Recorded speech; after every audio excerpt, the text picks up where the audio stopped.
You're listening to Thunder and Lightning on SuperTalk Mississippi, covering Mississippi State sports like nobody else. With Sports Talk Mississippi's Brian Hadad and Robbie Faulk of On3 Sports.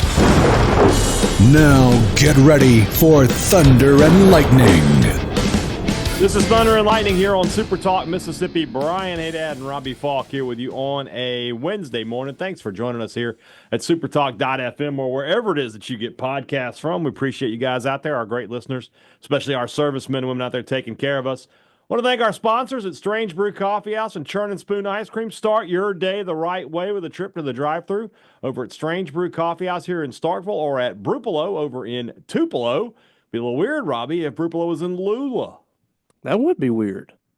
Wherever you are in our great state, you can enjoy Strange Brew Coffee each and every morning. It's just a click away. It's at strangebrewcoffeehouse.com.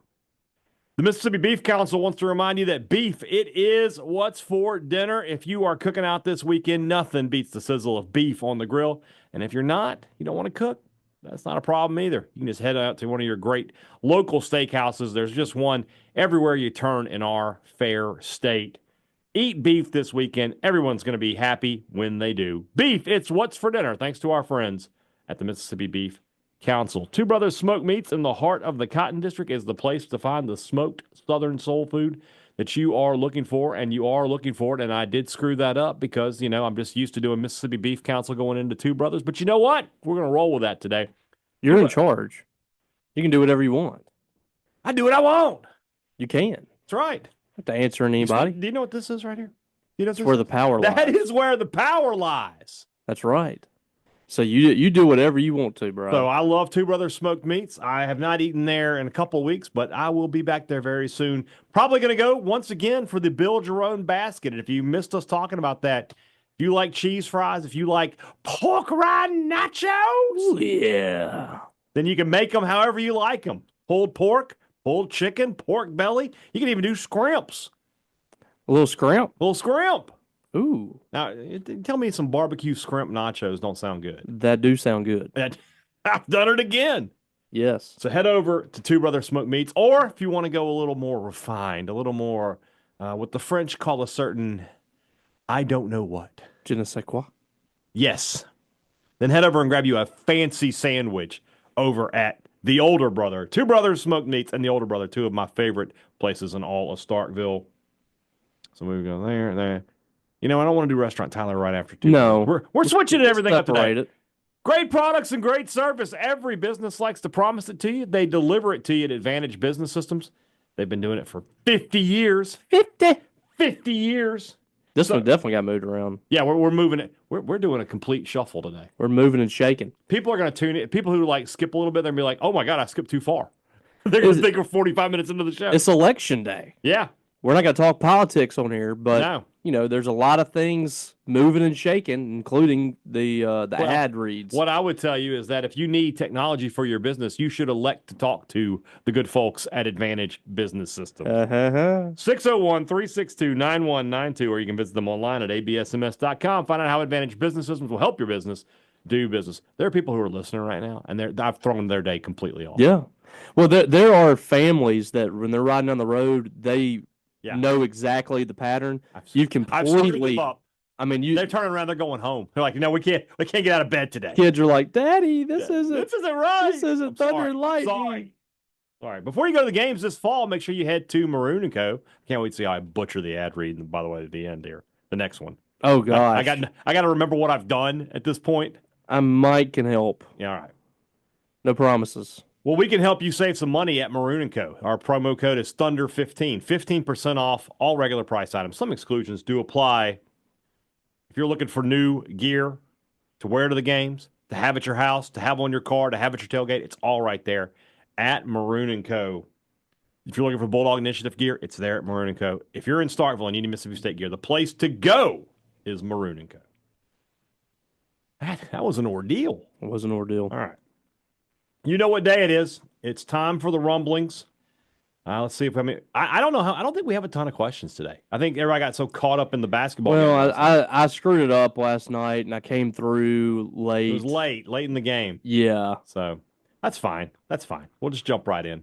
Oh, there it is. Okay. Our first question, Tyler Anderson. Who are y'all's most disliked NFL player and college football player? Mine is Tom Brady and Cam Newton. So, Robbie, who is your most you're a Steeler fan? Of all time. It's got to be a Raven or maybe a Bengal, or is it Brady? Who is it? We can't use Brady, right? Well, if that's yours, you can use it. It was Brady. Later on in his career, I began to just appreciate the greatness. Yeah.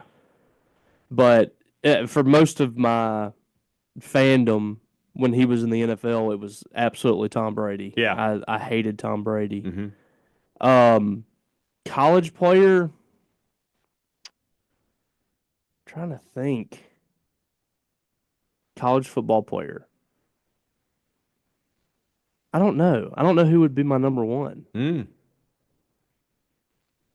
trying to think because since I've been covering the sport, I don't really have a most hated guy. Yeah. When I was in college, I despised Cam Newton because Mississippi State, had they gotten him, probably wins the national championship. Yeah. And it was just the disgust of that, the fact he was ringing a cowbell mere weeks before he decided to commit to Auburn, and Mississippi State boosters botched the opportunity to have a Heisman winner and a national championship quarterback. Yeah. That made me angry. So it was Cam Newton for a while. Don't have one now? No. I mean, when you cover the sport, you just I don't really just have anybody that I just hate. Oh, that's going to make my answer kind of interesting. For an NFL player, yours is Jackson Dart. It's not Dart. Okay. For an NFL player, there's a difference between you can have respect for someone you disliked, right? So Tom Brady is mine. Right. Mine's Joe Montana. Oh, okay. Montana, remember back in the old days, the Saints were in the NFC West with the 49ers, and some good Saints teams couldn't get past Montana and the 49ers. So every time I saw Montana, I was like, God, not again. So that's probably mine. That's exactly why I feel the way I did about Brady, because some of the best offenses that we ever had. Yeah, you just ran into Tom Brady then. Yeah, you just couldn't beat him. So my least favorite college football player is Chad Kelly. He, to me, symbolizes everything I don't like about Ole Miss. A guy who got a million chances because of who he was and not because of what his name was and his talent, not because he was a good person. He has done nothing but prove that he is a total social deviant ever since he left Ole Miss. And you still have these random Ole Miss fans he's better than Dak. He still is. I can't stand that. So Chad Kelly, number one. And I mean, any other situation, he doesn't really fit in the Ole Miss mold to me. No. He's a person that would cross the street to get away from. Yeah. But since he was a former 5-star quarterback or whatever. Exactly. Micah Schneider. That might be a first-time Rumbler. I don't remember that name. So welcome, Micah. Let's make sure you're a real person. You know what? Looks like a real person.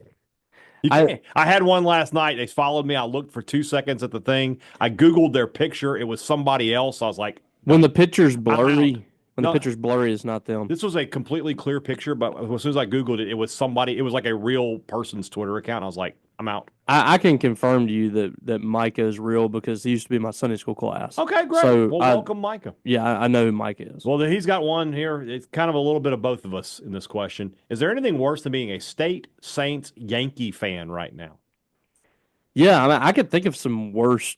I mean, you could be cheering for. You could go State, Saints. Who was the worst team in baseball this year? The White Sox. White Sox. Yeah, you could be a White Sox fan. Yeah, it could be worse. Yeah, it could be much worse. So, I mean, at least the Yankees went to the World Series. Yeah, you can't complain too much on that. I mean, I understand being upset by that, but at the same time, you're like, we had a good season. I mean, the Yankees have not done anything of substance since 2009. Them going to the World Series this year was a milestone for them in the last 15 years. Yeah. People always give me a hard time for being a Yankees fan, which, again, I will repeat, a grandfather pitched in the Yankees farm system. You literally got grandfathered in. Normally this would look very suspicious, but I mean, I feel like I have a good excuse. No, you're good. I don't question you. It's not like the Yankees are what the Yankees have been. The game has changed. They aren't, kind of what the Dodgers are right now. That's not them. I mean, they've become very average compared to a lot of the rest of the MLB. And they haven't done anything since 2009. So, like, a whole generation is now coming up on not knowing that the Yankees are the Yankees. Yeah. In some regard. Yeah. I agree. Also from Micah. Also, I'm going to the game in Knoxville this weekend. Any advice for making a brown bag head covering? Just go to your local grocery store and tell them paper, not plastic. Burlap sack. You'll be fine. So, John, Brian, pick the next coach for the Saints, and it can't be Ben Johnson. Right now, do you know who the betting favorite is? Lane Kiffin? No. But who? You're on the kind of the right track. Joe Brady. Really? I could get behind. I could see that. Guy knows offense. Y'all need an offensive we guy. Need an offensive head coach. I think I have come to the conclusion that unless you are getting a elite Saban smart kind of guy, you want offensive head coach. Yeah, I don't like defensive head coaches, honestly. I just feel like they meddle too much in the offense. Mm-hmm. Time to time. Yeah, it seemed like that would be a really good hire. Yeah, I would be for that. Also, would you draft a quarterback first round, and so who would it be? So the Saints right now, likely to pick in the top 5. The Saints have so many needs. I might try to trade out and see if somebody needs a quarterback. Here's what I think. I think you could get a good quarterback in like the second round there. Like, is Dart a first rounder? I'm not saying I want Dart, but Shadir Sanders. Yeah, that's top 5 guy. He'll go. But like before, so you're wanting to trade out of the first round? Well, I would just trade down. Trade down. Yeah. You don't want to get one of these quarterbacks. Maybe pick up another first round pick, and now you can get some weapons, or build up the offensive line a little bit, and then in the second round maybe try to find a quarterback, or maybe you just So are you sticking with Derek Carr? I would go with. I would probably think Rattler would have a better chance. Oof. I don't know. They got a lot. I'm very impressed with him, which I know that's not on him. I know. The offensive line sucks, and right now. I get that, but when he had the chance, I wasn't really impressed with him either. But yeah, I've never been like a huge Rattler fan. I think he was at Oklahoma. He wasn't that good. Yeah, in South Carolina, he was good. He did a lot for them last year, and strangely, they had Xavier Legette. They had, the running game was like they had a decent running game. They should have been better defensively. They were bad last year. Yeah. So. All right, Justin Gray. With so much football talent coming out of Mississippi, there's always a conversation about winning in-state recruiting. Is it spread evenly around the state, or are there one or two high schools churning out all that talent? I think it's spread very evenly. It's spread around. Next year, Tupelo has like 3 guys, but most of the part, it's just like one guy at one school. It's not like the old days where South Panola would have like 7 guys. Yeah, and honestly, Tupelo's had a lot of talent, but like top end guys, I don't know if they've had a lot of those. You'll see like these 5 stars come through, and they're kind of like at random places. Kamario Taylor is at Knoxville. He's the first like real legit prospect they've had since Jeffrey Simmons. Yeah. And, Starkville produces talent, but I think a lot of people think, they had that run of, Kobe, Jones, A.J. Brown, Willie Gay, that were all on the same team. That was kind of a rare thing. It's always a talented team. Do what? Don't leave Cam Gardner out of it. Yeah. I think he was like a couple years later. But they always have good talent, but it's not like elite talent each and every year. Yeah. It's very.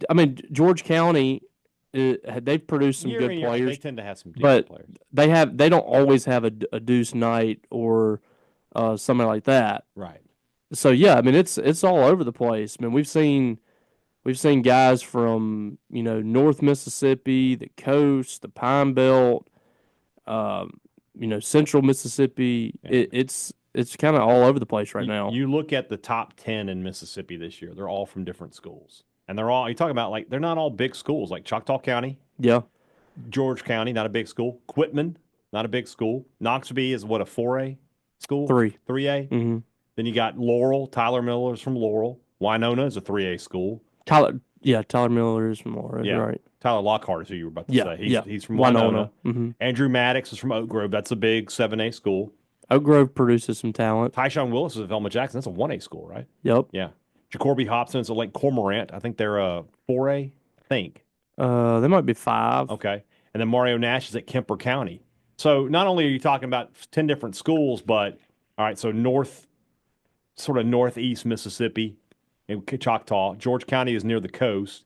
Quitman is like west central It's Mississippi. around Meridian. Yeah, it's around Meridian. Knoxville is right up in this area. Laurel, now you're in the Pine Belt. Winona is in the center of the state, more or less. Mm-hmm. Oak Grove is in the Pine Belt. Velma, where's Velma Jack? Where's Campton? I don't even know where that is. It's around Canton, I think. Okay, so you're talking about near Hinds County, all that kind of area. Lake Cormorant is up in the the northwest part of the state near Memphis, and then Kemper County is again back down towards it's getting between like the Pine Around Belt and Scuba Meridian. So yeah, you've got. I mean, and then you go to the next ones. I mean, you have how far down do I have to go to find a repeat? Next, let's just go through the next 10. Tupelo, Holmes County, Hattiesburg. There's back-to-back at Hartfield, but that's an academy that recruits players. Yeah. So it's not really a... That's just like kind of metro, right. I would say. The first real repeat is Anson Lewis from Oak Grove. So you get 2 from Oak Grove, then Madison Central, Holly Springs, another George County, and then Pascagoula. So yeah, they're all over. All over. Which begs the question, can Mississippi State start to cut down on these players leaving the state? Like, I think that's a real priority for Jeff Levy, but that's going to be a battle because everybody's coming in here now. Yeah. I mean, everybody's coming here. The secret's out about Mississippi. Mm-hmm. They know that you can come in here and get a guy that's a 3-star, and he can be an NFL guy. Mm-hmm. That's just the type of players that Mississippi produces. I think a lot of it has to do with, like, in Mississippi, for one, we don't have anything else but sports. Mm-hmm. Like, we have sports and we have some industry, factory working, like stuff like that. But we don't have a whole lot of like big business stuff like that. Like we grow up and a lot of people to make it out, you got to play sports.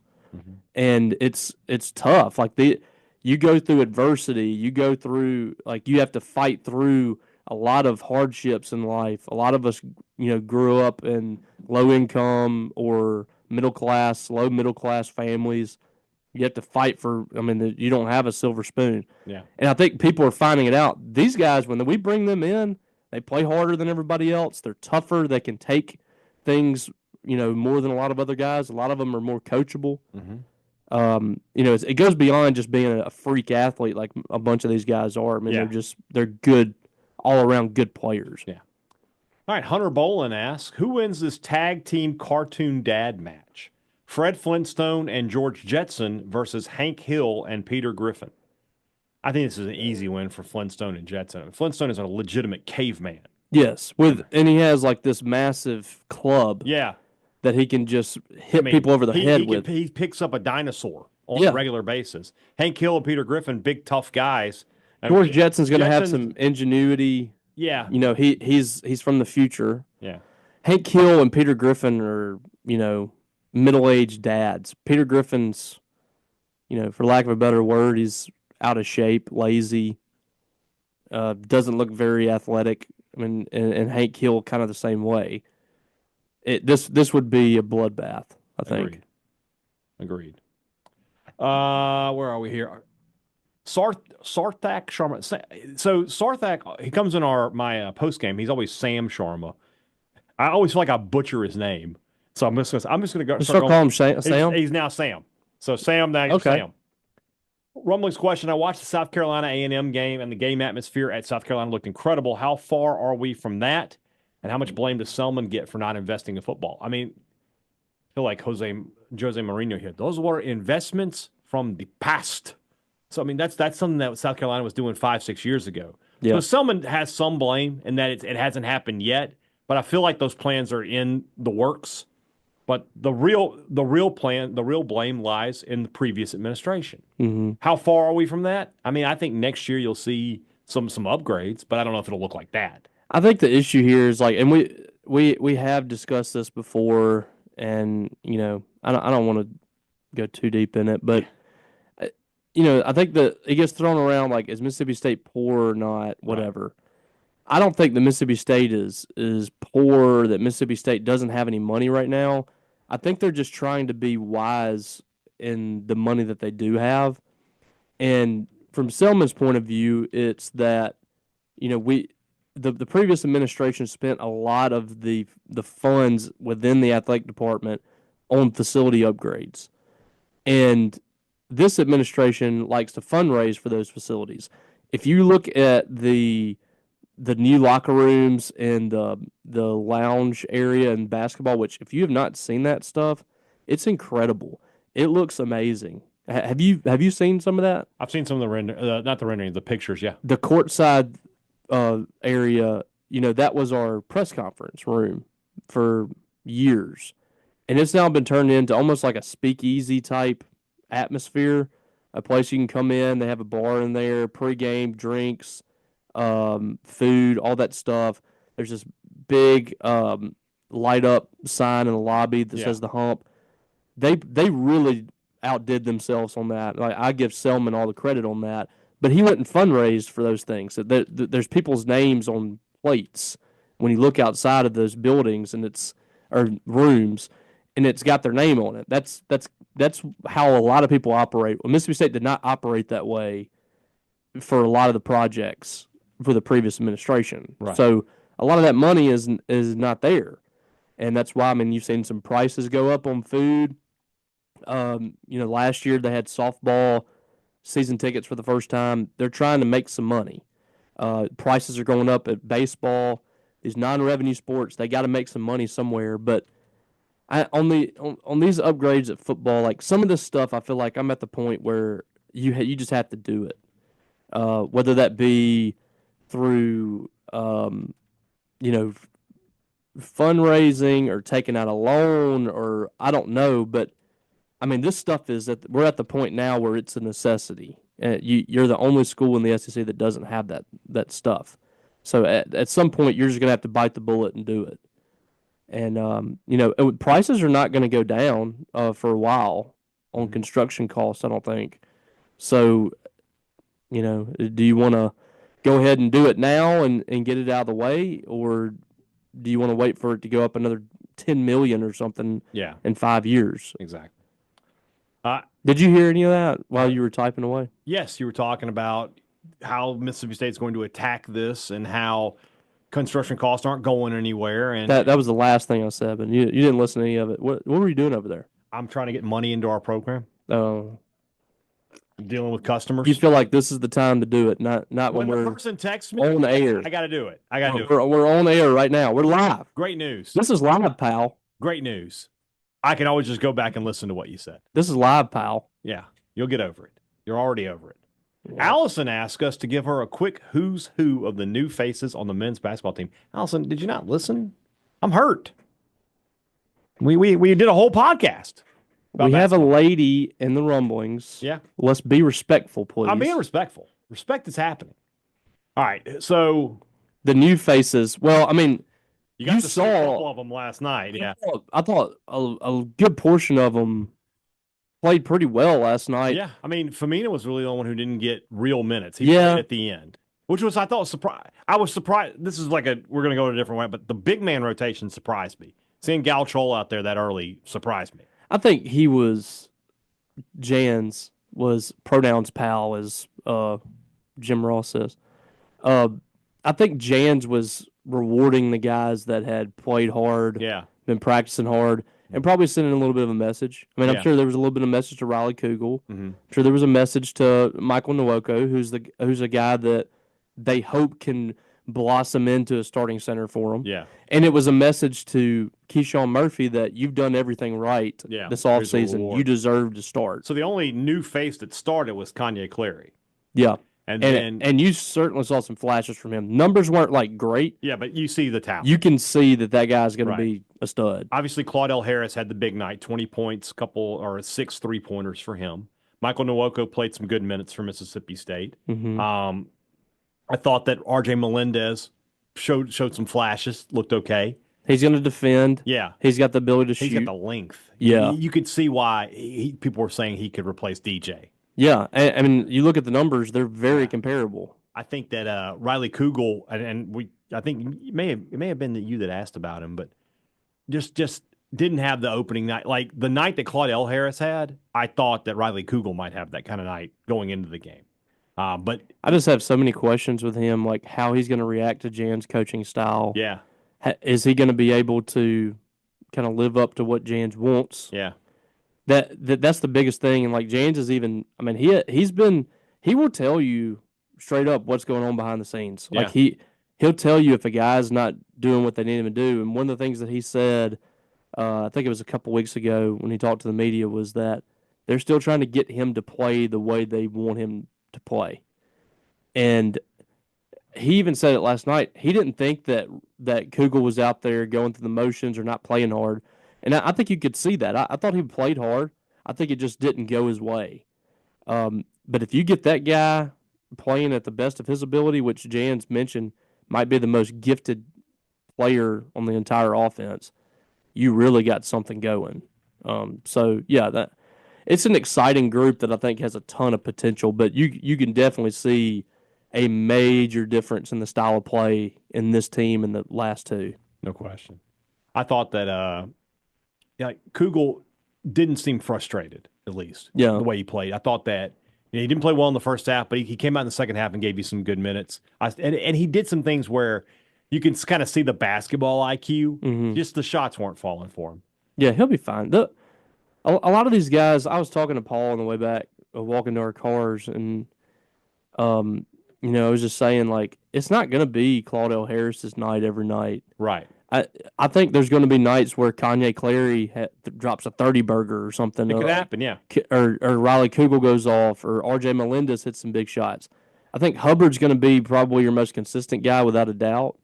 But all these guys have the potential on any given night to be the guy. That's the exciting thing, is they've built depth, especially at those 1 through 3 positions. They've built depth there to have, if somebody's having a bad night, you don't have a like, oh shoot, Josh Hubbard's struggling, what are we going to do? Yeah. Like, I think somebody's going to be able to step up. The one question mark to me is at center. Yeah. The other new face that was shown last night was Delquan Warren. He played some early minutes, and he's the only freshman that we've talked about so far. Played early, which tells you they had no intentions of redshirting him. Like, right. he's going to play. And I know a lot of people were like, why not redshirt him? If you can kind of keep it a straight rotation of him and Clary at the point guard spot, yeah, I like that. You keep Josh off the ball. You keep those guys off the ball, and you have two like legit point guards running things when he's out. And you have a point forward. Don't forget Cam. That's true. He's gonna be running that offense a lot. That's another thing. Like last night, he was a complete non-factor because of foul trouble. Yeah. And you still one-handedly. Him being able to run the point, that helps State having no size. By him playing out there on the perimeter like that and doing that, it drags a big out of the middle. So that's going to help State a lot, I think, if he can do that. He's going to have to hit some perimeter shots though. So we'll see. Jans is like so frustrated at the fact that he's getting some foul trouble. And I just don't know at this point if it's going to ever change. Like that's just how he is. Because he plays hard and he's trying to make a stop. I can't fault him too much. He doesn't ever get the benefit of the doubt either because he's so big. Yeah. So any kind of contact, it goes against him. Yeah. Sheldon Nations asked, will Hubbard set the Mississippi State single-season scoring record? So I went and looked. Is that Jeff Malone? Malone has it with no three-point shot. Yeah. There's no telling what he would have had with a three-point shot. So State played 35 games last year. So let's say he set the freshman record last year. So let's give State 2 more games. We'll just say they make a Sweet 16 run just for just for grins and giggles, right? Mm-hmm. The record is 777 points. So he would have to average 21 a game. It's not undoable. It's tough, but it's not. But that's not something that's completely out of reach. Yeah. Like Latoya Thomas obviously won't get the points per game. That's Bailey Howell. 27, 28 points a game. That's not going to happen. But he has a chance. We'll say it that way. He has a chance. Let's see here. Got a chance. Colton Watson. Where you at, brother? Had like 10 questions before Colton got in here. Harder to watch, this year's defense or last year's offense? This year's defense is an easy answer for me. Like, the offense struggles at times. I get it. I can get it. Sometimes you're just – because last year, just Rodgers wasn't cut out to run that offense, and that's fine. There's no excuse to be this bad on defense. Yeah. For anybody. And I will say this, just in general, I would take great offense, bad defense over bad offense, great defense. But in this case, This is different. like this was like our conversation back in the summer. Like, are you okay with just Mississippi State just being bad on defense if they can get it done on offense? And I think we both agreed on that. Yeah. That I don't care about the defense. I do care about this. If you're this bad, that's inexcusable. I mean, you shouldn't have a product this bad on either side of the ball. Agreed. And when you do, I mean, there's got to be some major changes there. Yeah. So yeah, I mean that's probably my answer too. I guess as bad as last year was, as tough as it was to watch. Pick 4 defenders you'd like to keep on the 2 deep next year, not named Pollock, Smith, or Blanton. Okay. McClendon. Kai McClendon. I'll take McClendon back. Zachary Tillman. Without a doubt. No question. I would even put Zachary Tillman at the top of that list. Yeah. And then we need 2 more. Yeah. I mean, I'm still sticking with Travion Williams because if it ever clicks with him, you have an NFL caliber lineman. I don't know that it's ever going to do that, but I'll go with you. And then, I mean, we haven't seen it yet, but Kelly Jones has the potential. Oof. I still think he's a safety. I've said that since he was in high Brian school. Lanier. Would it keep him over Kelly Jones? Another guy that should be a safety. Yeah. They've played him out of position some at cornerback. Yeah. No, I mean, I think I would still go Kelly Jones over him. The potential there. Mm-hmm. Kelly's still just a redshirt freshman. Okay. I think Kelly has all the makings of being a really good player. We just haven't seen it yet.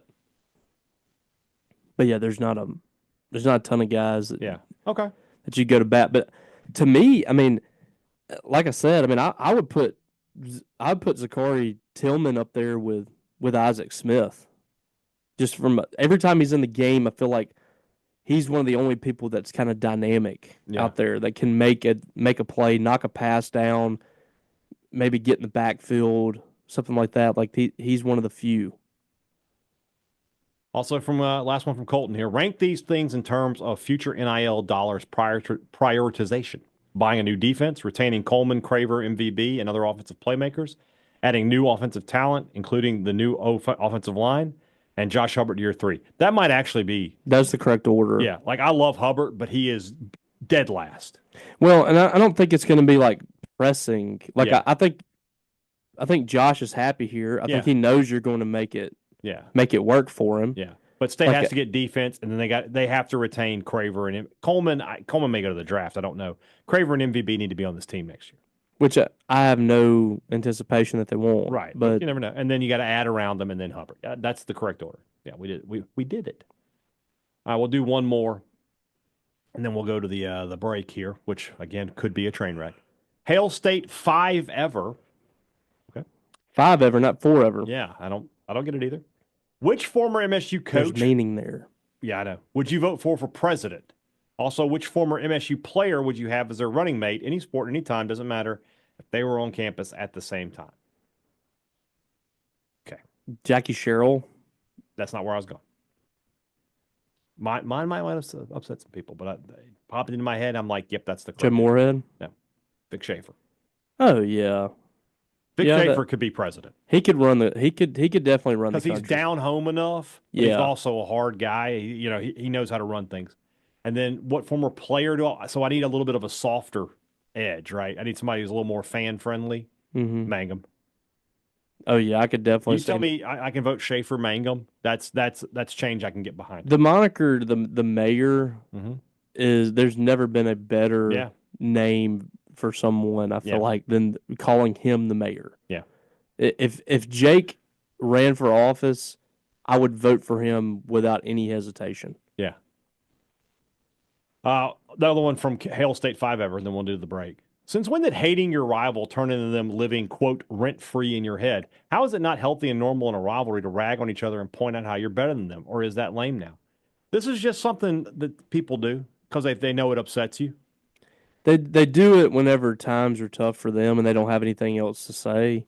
I think it happens here too. I mean, I've made some remarks similar to that before. Like if an Ole Miss fan is just constantly in my mentions or something, I'm always gonna say you're always like, why do you care about what's going on at Mississippi State right now? You have a playoff contending team. Mississippi State is in shambles. Why do you care? Yeah. And it goes both ways. I had a guy Saturday night. I think you might remember. He's an old school Twitter troll. Cameron Vaughn. Remember him? Cam Vaughn? I mean, it sounds familiar. So I'm just doing my thing. Ole All of a Miss sudden, guy? yeah, in the chat, it just says hotty toddy. I immediately muted him and I was like, folks, I just want you guys to tell me or just say that whenever they talk about it's just one sided, the rent free thing, this guy's team won by 30 points earlier today. They are poised to make the college football playoff. They're going to have a chance to play for a national championship. They played their best game of the season today. How is that guy spending his free time? He's in a Mississippi State post-game show after they played UMass trying to troll. Don't ever tell me rent-free just goes one way. Yeah. It's like, Both sides care. the guy's a loser. Some of the ones that don't are the ones that just aren't, like, they're from Texas, Georgia, Yeah, Tennessee, New York, and they Anyone just don't know. I guess. All right, let's move into the rest of the show. That's brought to you by our friends over at Pip Printing and Signs. Reliable service for every business needs. What does that mean? It means that your business's message gets out there with Pip Printing and Signs better than it can with just about anybody else. That's why they're the best. That's why they are telling you that if you are a business that's already spending money on printing, you need to talk to Pip Printing and Signs. Check out their website, pipridgeland.com. Get a better look at what they can offer you. And then you make the call to Cam Baker, 601-499-5216. And I've mentioned this before. It's been a while. That's his cell phone number. So when we talk about a commitment to service, he didn't send you to the switchboard. He didn't send you to a salesman. That's the owner of the company's phone number. That he's going to handle it personally. That's a level of service you're not getting elsewhere. Don't forget, if you're a Mississippi State fan, 10% of your sale directly to the Bulldog Initiative when you work with Pip Printing and Signs. You're already spending that money on printing. Spend it with Pip Printing and Signs. Help the Bulldog Initiative. When you need printing, call Pip today. College Corner, collegecornerstore.com is the place to find the maroon and white merchandise that you're looking for. I know that you're looking for it. I know that you're looking for new gear. You're looking for stuff with the new logos. It's available to you at College Corner. The holidays are coming up. You got to put stuff under the tree for your Bulldog fans. Get it at College Corner. 2 locations in the Jackson area. Ridgeland by Fleet Feet, Florida by the Half Shell, or you can shop online, collegecornerstore.com. Restaurant Tyler is Starkville's flagship restaurant for lunch, dinner, or Sunday brunch. The best meal in town is at Restaurant Tyler. And I think I'm going to go eat there this week because I like eating at Restaurant Tyler. I like the blue plates at Restaurant Tyler better than I like anybody else's blue plates in Starkville. And it's one of the best ones I've had in this state. I love the catfish. I love the chicken. I love the cheese grits and the mac and cheese. And I even like the cornbread. So that tells you how good it is right there. When you want to eat a great meal, it's easy to find in Starkville. You just got to go to Restaurant Tyler. Priority One Bank, 16 locations out there to serve you in Central Mississippi. Let PriorityOneBank.com be your guide. They'll show you not only where they're located, but how they're going to help you invest, how they're going to help you manage your money, how they're going to help you prepare for the future. Now more than ever, when you have questions about your money, you need answers. You can't afford to wait around. You can't afford to be on hold. You can't afford to talk to people who don't know you from Adam. So that's why you want to deal with Priority One Bank. They give you a level of service you cannot get at those other big corporate banks. Let Priority One Bank make you their priority. MSU Tidwell, why are the tickets for State versus Memphis December 21st so damn expensive? Nosebleed seats are $100 each. I don't know where you're looking, man. I've got the Memphis website pulled up. They got tickets on sale for like $25. Do you? Yeah. I did hear that the other day that they were really expensive. Like you can sit, so like the courts, if you want to sit in section 105, which is center court, how many seats? I guess, find the best available in section P there. You're going to pay, now those are expensive. Those are $210 a piece. But that's, but if you want to sit in like 209 up in the top level, there's $24 seats available up there all the way across. So go to the Memphis website and look there, man. That's what I'm tell you. I mean, why is it so expensive? I think it's because Memphis cares about basketball. That's their only thing that they really truly care about. Yeah. That they'll go to football games somewhat, but I mean basketball is their thing. While we're kind of on that topic, just real quick, it's kind of like it doesn't make sense to me that Mississippi State's heartbeat is their student section right now, and half of it's in the upper deck. No, I agree with that. And you look down there in a couple of sections, and you have patchy seats down there, people that sit on their hands, and And look, I'm not saying people need to be standing up cheering, but like You if just you can't stop getting us in trouble, right? I'm just saying it doesn't make Everybody's sense to me that the only people that are constantly in the game right now, well, you finally have gotten your student section back to where it was, is your students, and you got all these empty seats over there for most of non-conference. Like, can we just sacrifice a little bit of money from some of those people to put a better atmosphere out there? Like, to me, that just makes sense because there were, maybe 1,000 or so people that weren't seen on television that were up in the upper decks that were actually cheering when you have a bunch of maroon empty seats down there in patches. Like, Yeah. I just feel like it's probably time to make that move. I mean, I don't disagree with you. I've never understood students in the upper deck, Yeah, I guess. And like the places that are truly like elite, care about basketball, all that, their students are very visible. Their students are very much a part of the game. There were students in the upper deck back in the Final Four year. I mean, there was. There was just more. They just need to give another lower section Yeah. to students. One more section would be fine. One more section. That section, by the band, and right next to that, like right behind the pit area. Yeah. That would be fine. Yeah. Just let that be one more section of students. Yeah, I agree. That should take care of it. I agree with you. Rob, just a quick little. Yeah. It's not even really complaining. We're going to hear about this. It's just advocating. I'm just saying. I'm an advocate. Rob Chittum asks, when eating a homemade cookie, do you eat it from the outside in or do you break it in half and eat it inside out? I just take a bite, so I guess I go outside in. The inside, like break push it it in half and then eat like that. I think I'd take a bite and then I start pulling it apart. Okay, I just take bites. Yeah. Do you think the ULM coach immediately knew he was fired after pushing the lineman, or do you think what he thought he did was okay? I think he was probably like, I'm a great coach. This is how you get these young men going. Yeah, and then he probably came back and was like, kids just aren't tough anymore or whatever. Like to me, that's just not really acceptable at any time period. Like. I don't know what a kid gains from that. Like, there's a difference between coach hard, which I think is what you're supposed to do, and just being a fool. Yeah, like that, to me, that was foolish behavior. I agree. Ryan Sims asks, what's your expectations for men's basketball? Is it too crazy to say we can be a Sweet 16 or Elite 8? Again, we talked about that last week, that it just depends on these matchups so much when you get into the tournament. This team is talented enough to get there, but it just depends. Yeah, and I don't even think they have to be, like, great in the post, but they're going to have to rebound better. They're going to have to defend better down there. Yeah. And every year, Jans gets that out of his team by March. Like, the defense always comes together. So I think that's definitely going to come together at some point. He will figure it out there. They have pieces that they haven't been able to improve on greatly in the middle of a season. 3-point shooting. They finally have that. That's something that Chris Jans couldn't really teach. So that part of it's going to be taken care of. It's the defensive side and the rebounding that they're going to have to make a run. Yeah. Caleb Goddard, Hubbard and Harris, the new Splash Bros. All right, no, we're not doing that. We're not even about to make those comparisons. No, sir.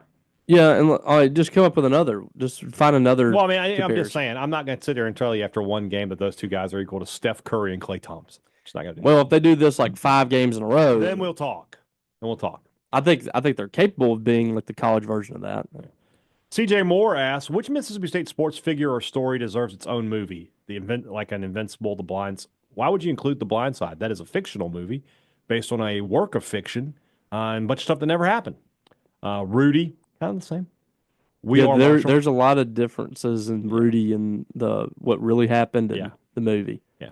Anyway, the answer is the Game of Change. The Game of Change. I'll tell you another one. A biopic about Dak, like that'd be through cool. his mom passing away and all that, would be really nice. Yeah, now, that'd be that good. being said, I want Hollywood to take those liberties they take, and State beats Alabama and Ole Miss at the end of that year. Yeah, and we go from there. I mean, they did that on Friday Night Lights was a little different. Yeah, it was. What's another good story? John Harris, whenever he was the terror of every scrimmage we ever watched in football. We're talking about practice, the John Harris story. Yeah. There you go. I don't know if there was like another. I think the Game of Change would be a great. Incredible. I'm surprised. Yeah, they did the movie. I forget what it's called. With Texas Western. Glory Road. Glory Road. Great movie. They could have done that. Very similar. That could be very similar. If State had won, maybe they would. Yeah. But at the same time, I don't know. But it's just like, all those great teams Mississippi State had, that wasn't even one of their greatest teams. Yeah, it wasn't the best of that group. Those teams that Bailey Howell was on. One national title. Yeah. Hunter Bolware asks. State of Mississippi, man. It's been holding the state back for a long time. Hunter Bolware asks, going to Knoxville for the game this weekend, any advice for the road trip and game day ahead of me? Only been once, and I don't have a whole lot that I remember about it. Yes, I like Knoxville. It was fine. I had a good time. I've never been to a football game there, but I like it a lot. There's a restaurant that's like right on the river that we stopped at when we came back from, I guess it was Charlotte we went to. I don't even remember where I ate. It was really good. Yeah. We went there. It's kind of like just like a little wings and burger place right there on the water. I mean, you can see the stadium from there. So like, I'll go check that place out. It's probably gonna be a madhouse for the game, but yeah. Did y'all go to any away games as students? And if so, which ones were your favorites? I did. I went to LSU twice. I went to Auburn once. I went to both games at I went to 3 games at Ole Miss as a student.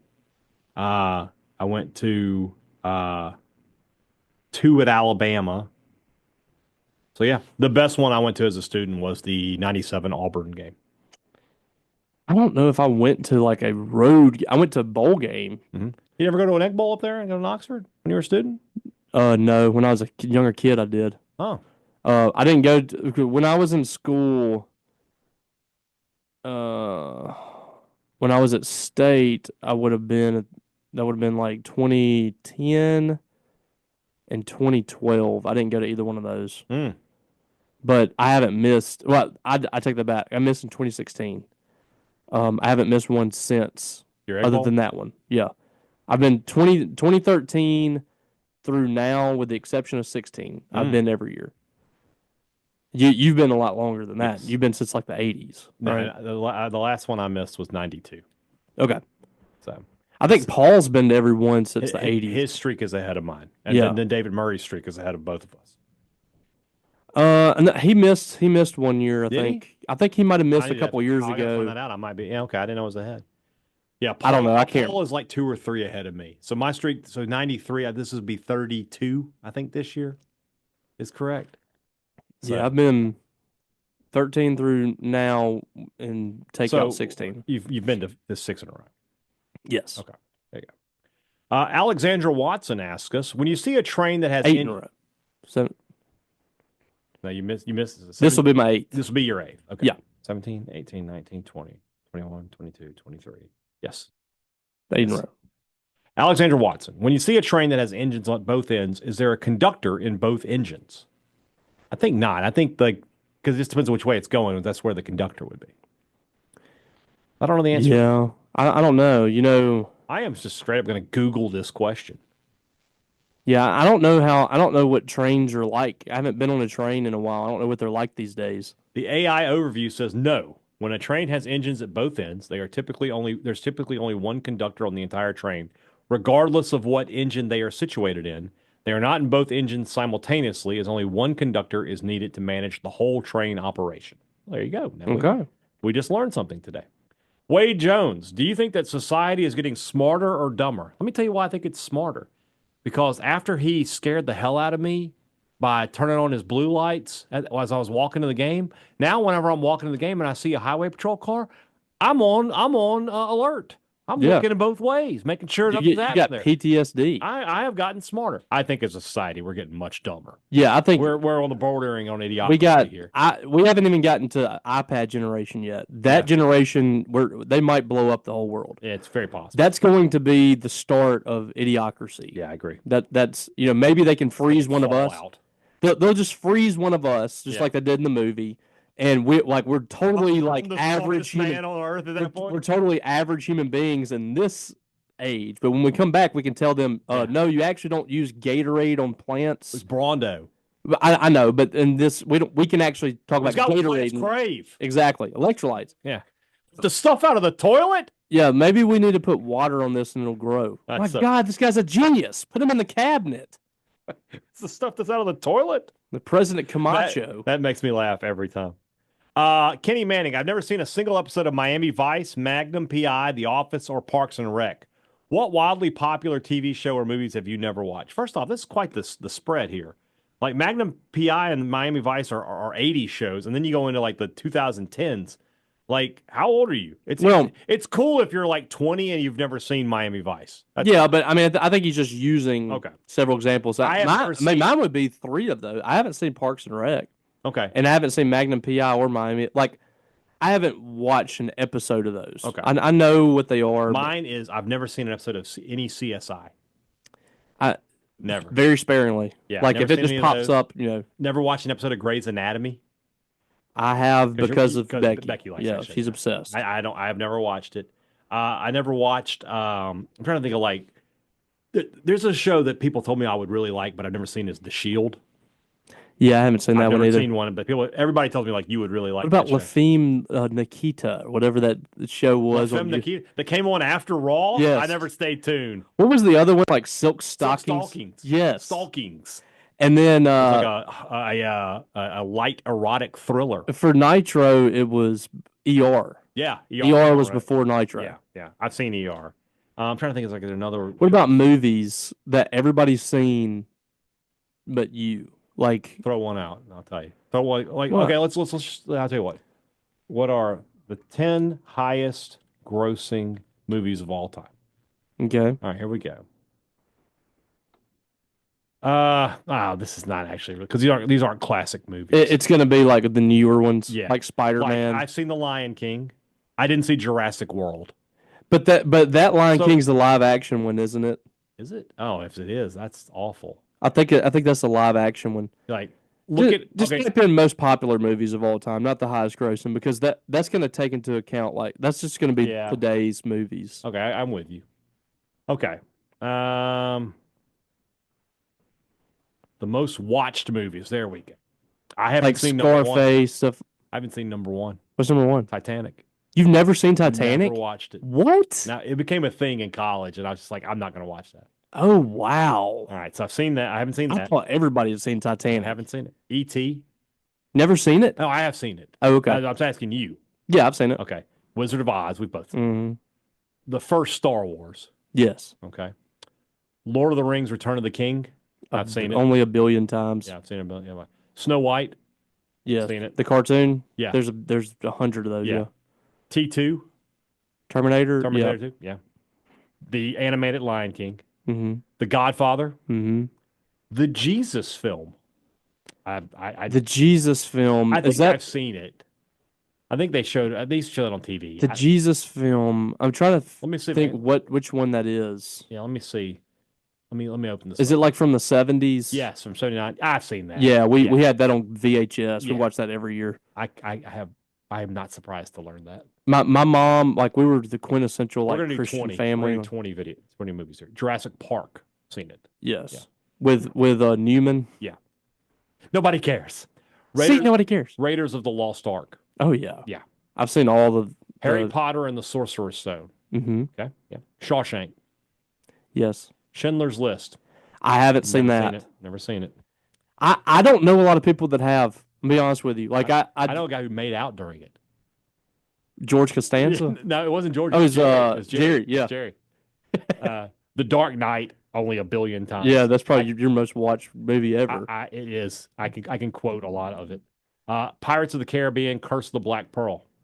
Yeah, I've seen that one. I've never seen any of the Pirates of the Caribbean movies. I saw like the first 3, and then I don't know if there's been any more after that or Jaws.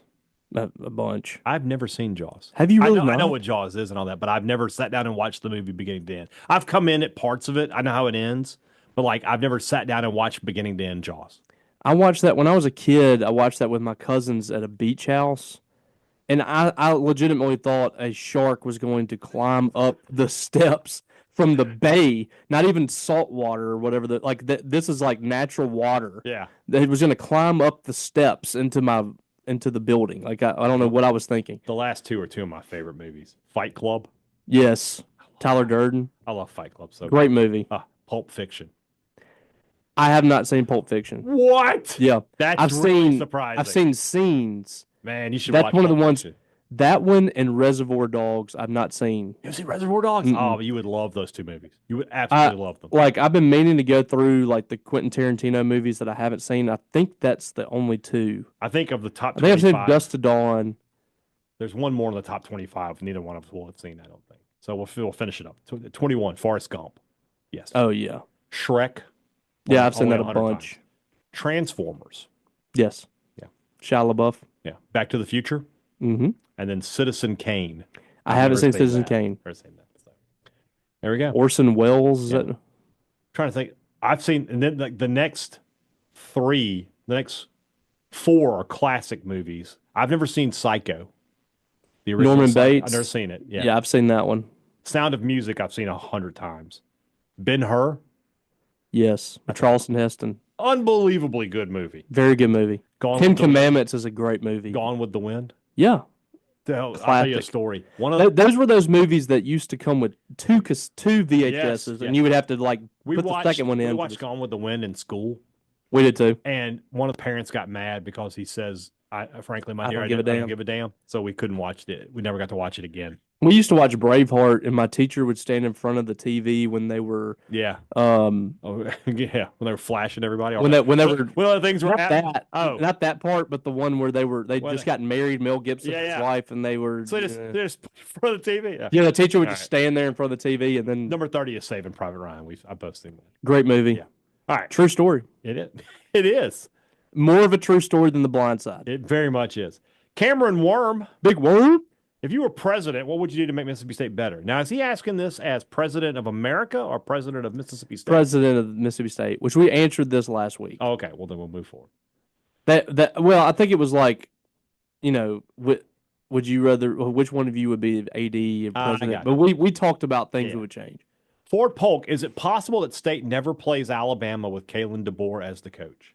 Yes, it very Yes. much is. Because if they don't make the playoff this year, and then they don't make it next year, when they come back on the schedule in 26, he will not be there. I agree.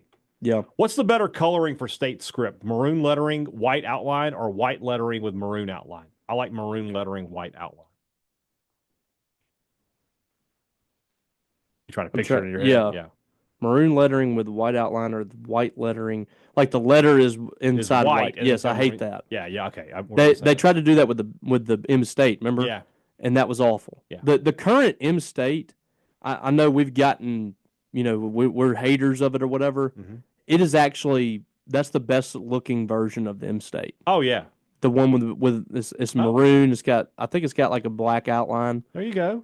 See what just happened? What just happened? Preston Smith is now a Yeah. Steeler. Dude, That's very He nice. is going to eat in that defense. Him and TJ? They are going to absolutely. And I mean, That's tough. it's not. They got Alex Highsmith. Yeah, They got that's Nick tough. Herbert. It's going to be. It's going to be tough to block everybody that they got coming after them. We got Mike Williams today I too. saw that, yeah. I'm pumped. All right. Steven asked. They're going for it. Yeah. Steven asked us, I went and visited my grandmother in Eupora recently, but on the way there, I stopped and ate at Nails, and it was just as good as I remembered, which begs the questions, have you guys been there to eat yet? What are you doing next Saturday when the state's off? Probably nothing. When do you go? I've been trying to, Stephen. I've been trying to get Brian. We've been trying to set this up for a while. Like, tell My- Big Daddy we're going. Big Daddy wants to go. Tell him we're going. My family's been there many times. We're going to go next Saturday. Okay. Saturday the 16th. We can go. We'll see if we can go. Yeah. Stephen, my family is also from Eupora. My grandparents, everybody, they're all from there. My dad was raised there, and we've been to Nails several times. It is a hidden gem if you've never been on Highway 82 down that stretch. It's in between Eupora and Kilmichael, and it's delicious. It's really good. All right, last one. We'll have to go. Yeah. Last one. I'm sorry, no, we got a couple more here. Brogan Fairchild asked us, name a video game that changed your idea of what video games could be. Answer for people your age is going to be Grand Theft Auto. Grand Theft Auto is probably it. Because you go from 8-bit to like people are like That immersive cardboard world. almost, Yeah. and then you go to a place it's a total like you're in a big It's city. in a world, yeah. Yeah, you're driving around in a car. You can change the station to like my station was 80s rock music, stuff like that. Grand Theft Auto, it really did, and it did nothing to me mentally. Like people tried to blame the video game for like school shootings and stuff. Right. It did nothing to me. It didn't affect me you at all. Killed people before you watched that game. I remember that. Yeah, that wasn't a video game. So mine is not like a console game. It's Command and Conquer. You remember that? Yes. That's mine. It's kind of like Risk, right? Like, yeah, like you had to build your base and then you go attack. And World of Warcraft is kind of like that. Warcraft, but Warcraft was one. I enjoyed playing that when I was. I never got into that. But Command and Conquer was. I was a huge fan of it. So that's the answer. Dungeons and Dragons. Did you play that? That's not really a video game though. Yeah, well, I mean, was that a video game, Command and Conquer? Yeah. Is it a video game or like computer? It's a computer game. Okay. It's a video game. That's what it is. Yeah, but like, I've you're thinking just like in console. Yeah, it's not yet. Where do you think State needs to finish in the SEC tournament to get a top 4 seed in the NCAA tournament? I think they may have that already. They're probably already in, probably but locked up. To be for sure, I would say win. They win the semis today. They go to the semis. They would just today. If they win today, they're in the semifinals. Yeah, so they're in the quarterfinals. Yeah, that would be. If you go to the semifinals and you only have 2 losses in the regular season, you're in. Yeah. All right, last one from Steve Mormon. If you and Robbie could do a Zach Galifianakis between the Ferns style interview, who would it be? Also, same thing, but the interviewee has to have Mississippi State ties. So we can do one that's not Mississippi State and one that is. Zach Selman would be one. Selman would be the one. He would be. I think he'd sell. He'd be in on the joke. Yeah. Mullen would be good too, I think. Yes. Mullen would be like he would give it back to you. Especially if you start off like, we're here with Mississippi State head coach Dan Mullen. I'm glad you took this seriously today and wore pants. Yeah. And then he would just go from there. Who would I like to interview? Gotta hide this big old, never mind. Good gosh. I did not think you were going to go that direction. I thought we're trying to make it funny. Who would I want to interview that could be, but I want it to be fun. So I would want to do one where like the guy's not getting the joke. Like, who would be a good one? Would be Trump. Because he'd be like, why are you Brian, you're a piece of garbage. Why are you making fun of me? I think some of it he would get. I don't know. He's been on so many of those. Like he was on Theo Vaughn. Yeah. Theo Vaughn was like, yeah, it's just a shame. Like you can't do cocaine anymore or something like that. I love cocaine. I don't know who I would want to like. Who is somebody I would just want to interview? I'd like to interview Otani. Be like, okay, for real. We all know you're gambling. All right. Yeah. How do you say winner lobster dinner in Japanese? All right. How do you say it? Don't act like you're not gambling. Does he speak English? No, I don't think so. That's interesting. Well, I don't know. So, all right. That's all for today. All right, guys. Tomorrow's show, little hoops, little football. We're going to be joined by Ben McKee from Vols 24/7. Mm-hmm. Get a little preview. Does a really good job. Oh, he's great. We'll talk to him about does really good baseball. Talk to him about the game, and we'll get you ready for everything happening in Mississippi State this week. Have a good one, guys. Talk to you again very, very soon. For Robbie Faulk, I'm Brian Hadad. Thanks for listening to Thunder and Lightning here on SuperTalk Mississippi. Bye.